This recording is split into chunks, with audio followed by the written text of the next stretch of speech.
Ravi de vous voir. Je m'appelle Alain Duroy et vous êtes sur ma chaîne YouTube où je donne des conseils aux hommes pour diverses situations de la vie.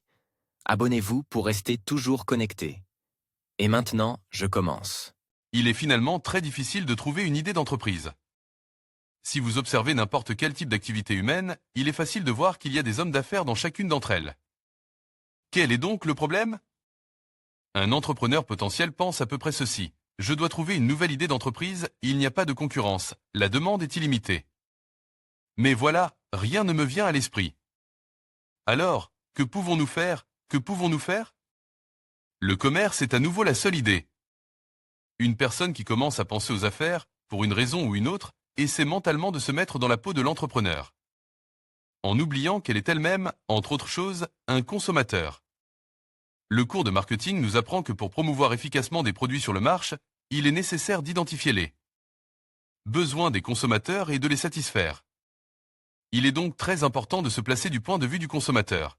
Quel produit est demande, ce que vous aimeriez acheter? Quel produit manque sur le marché? Quel service pourrait être demande? Les gens eux-mêmes vous apporteront de l'argent pour la valeur que vous apportez au marché. Pour trouver une idée, il faut répondre à la question.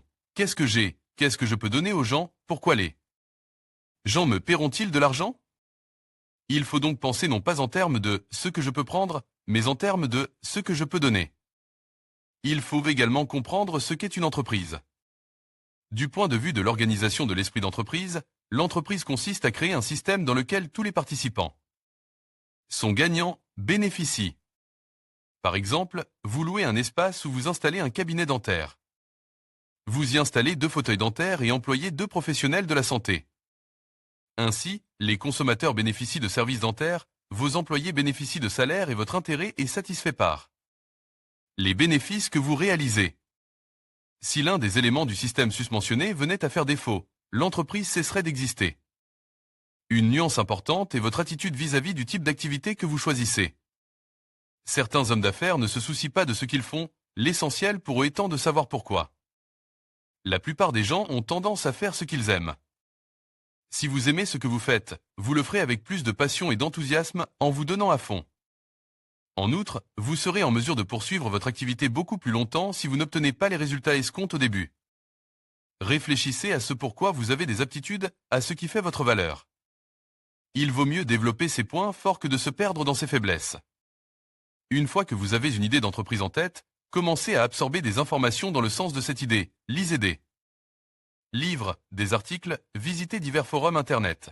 Les forums Internet spécialisés sont utiles à visiter également pendant la phase de recherche d'une idée.